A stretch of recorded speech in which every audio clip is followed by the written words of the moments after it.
Let me show you the difference between lofting, patching, and XNurbs. So first of all, XNurbs can be only used with the studio version. Lofting and patching can be used with any version. Now, the very basic use of lofting, which is a tool used for connecting two edges or more using a loft command, which is going to create a surface in between them. So the simplest way to do this would be to grab this edge this way and press L, which is going to create a flat connection.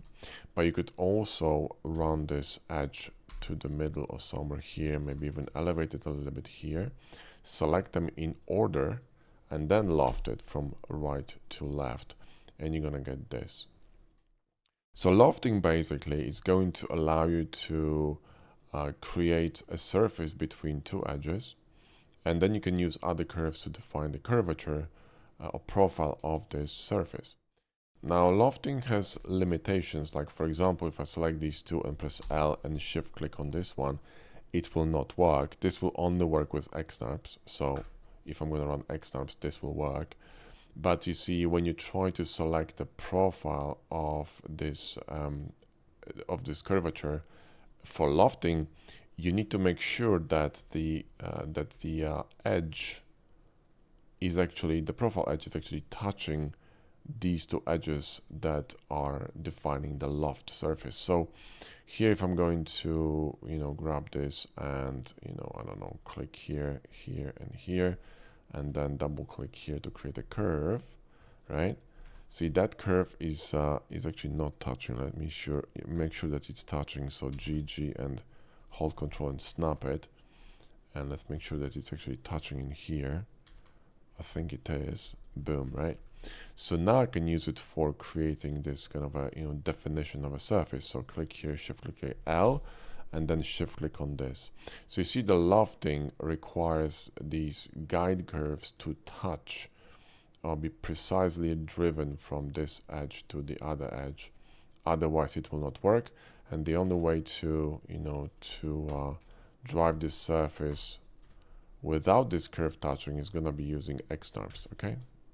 Boom, right? And you see the curvature is also a bit different, right? So XNurbs have a bit of a different algorithm.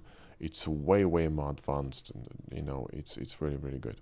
Anyway, let's talk about patching. So now patching, just like name suggests, it's for creating patches that fill holes. So let's say you have a cube here and you are basically missing one face. What you can do is alt click on all these edges to select the loop of edges and simply go and patch it. So in my case, it's going to be Alt W because that's my shortcut for patching. You can right click and add a shortcut if you want to. Now patching will stitch this face to the mesh. Lofting will not. So if I, for example, lofted this surface, so select this one, and lofted it at, let's say, G0 connection, which is flat, you'll see we're going to have a sheet. So we need to select all of them and press J to join them. Another thing is that patching can work on curved surfaces, but again, you need to work with something that's enclosed. So if I slice this here and nuke this top, I can still alt click here and go to patch, right? But you see, I needed to select this full loop of edges, right? And if there's a breakage, so like for example, when you sometimes, when you're patching, you're gonna have this kind of like a tiny break in the surface. So let me just split this here, okay, here, right? See, I'm gonna split it in here, and I'm gonna select everything, right, but this bit here, okay? So let me just nuke this face, and you would think that you selected all the edges, right? But you haven't, because you haven't selected the small one here, this bit, right? And patching is gonna fail, you see? You need to have selected the entire thing, right? For patch to work. Now patches, unlike lofting, cannot be driven by other curves. So even if I created a curve here that's going to be, let's grab this curve here, right? So let's grab this one, okay, and the Shift D and Y. Whoops, let me just grab it one more time. There we go. Shift D and Y and move it to the middle. And I'm going to kind of move it up a little bit, okay? Like this, right? Whoops. Let me just rebuild it. If curve doesn't behave the way you want it to, just rebuild it. I'm gonna grab these and just move them a little bit higher, okay? And we're going to have this kind of a situation. This patching will not work, so Alt W and Shift click is gonna fail. This is gonna only work with XNurbs, okay? Right? So there's your difference. So patching will not work with a guide curve, okay? Now XNurbs are completely unhinged because you can just do all kinds of crazy shit. So for example, let's say I was designing a wheel and I had something like this and I wanted to drive a bit of a curvature to it, right? So I could do something like this here and I could just grab this one and go XNurbs and then click on this and boom, right? Another thing you can do is, you know, let's say you have a hole in a mesh, right?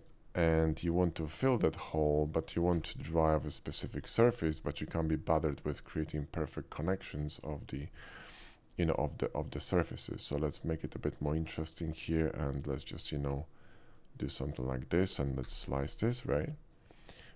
So now I'm going to go here to the top, and I'm going to again create, you know, some kind of like a profile, right? Let's see if this is gonna even work. Let's select this one and, you know, XNurbs this and click and boom, you see that? So you can drive really interesting surfaces with XNurbs. And then obviously you got a lot of settings here. You can change the, you know, the algorithms, and, you know, you can change the tolerances of the surface. You have a lot of options. So play with these. And on top of this, you can, you know, then deform these surfaces further by going to, you know, Shift S and playing with the points. So in a nutshell, you have these three different tools. If you're gonna be working on stuff like cars and, you know, industrial design, I really would recommend getting studio version, because XNurbs are very powerful and they're going to allow you to create shapes normally would be very difficult to achieve. But if you just, you know, doing hard surface modeling in general, I think you're gonna be fine with the indie version. And, you know, patching and lofting is pretty powerful. In fact, in the course I mentioned before, I'm just using the patching and lofting. So for creating of this ship, the sci-fi ship, I wasn't using XNurbs at all, although I wish I could have used them, because there were situations where I really struggled creating clean surface connections using lofting and patching, and, you know, XNurbs would be fantastic over there, right? But the course is indie friendly, so I didn't. But, you know, you're gonna be working, it's kind of like using add-ons for Blender like Hardops and Box Cutter. They're just gonna speed up your workflow and make things much easier. Anyway, hope you enjoyed this video. Like I said, if you're interested in learning plasticity on a different level, then grab our course. It's a very well-structured curriculum. I'm gonna show you how to design this amazing ship. We're gonna bring it to Blender.